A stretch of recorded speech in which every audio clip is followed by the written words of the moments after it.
Day's pay, just to raise the awareness to people around that this is not a done deal.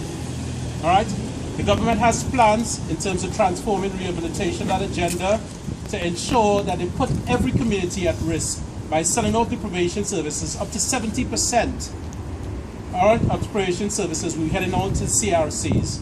So whether you're on the CRC side or whether you're on the NPS side, there's no guarantee whatsoever at all that things are going to work out in our favor whatsoever at all. The communities are being put at risk, and we are not going to stand for that simply because we're committed. This is not just about jobs only. This is not about salaries. This is about our professionalism.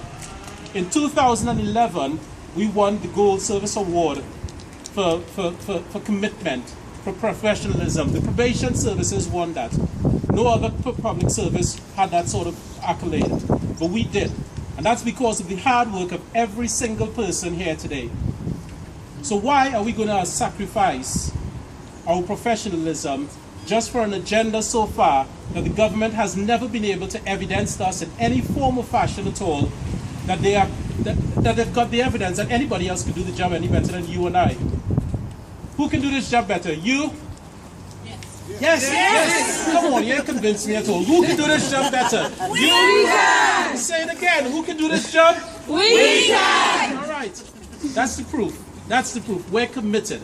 There's been no evidence whatsoever at all that any other company could do this job better than we can. All right. And when we achieved that Gold Service Award in 2011, it wasn't because that we were trying to overcharge the government, or that we were in any sort of scandal whatsoever at all, like some of the other names that I wouldn't dare mention at all. All right? No, I won't. All right? So I'm not going to mention those names, but you know them. All right? You know them. We should have an opportunity, a fair chance to be able to fight for what we have been doing for the last 100 years. The pace at which this government is planning to dismantle this service, despite whatever reasons they utilize, all right? The pace at which they're doing that puts the public at risk, and we need people to understand that. All right, we need them to get the message. We need to get the message out that this is not going to help communities whatsoever at all. If you want us to make a change, if you want us to demonstrate that we can do this job better, then we can evidence that over the last how much ever years, every year the government has asked for reductions and asked for us to do cost-effective savings. We've done it. We've achieved it every single year that they've asked for it. We've done it. All right? So why is it we are not allowed to be able to fight for what we do?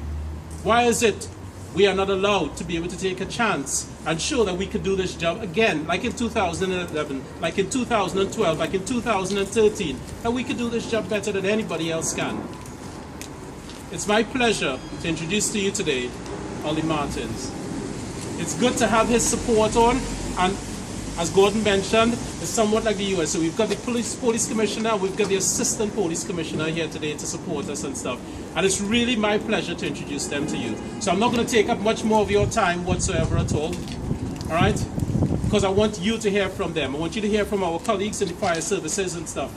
It's very unusual that you can actually get 1 year where we've had so many strikes, from fire services to post offices to probation staff to teachers. This sends a message to me that this government doesn't have a clue what it is they're doing.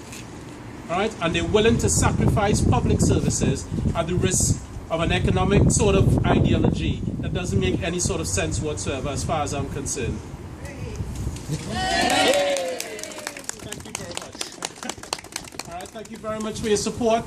Thank you for coming out today. There's tea and coffee available.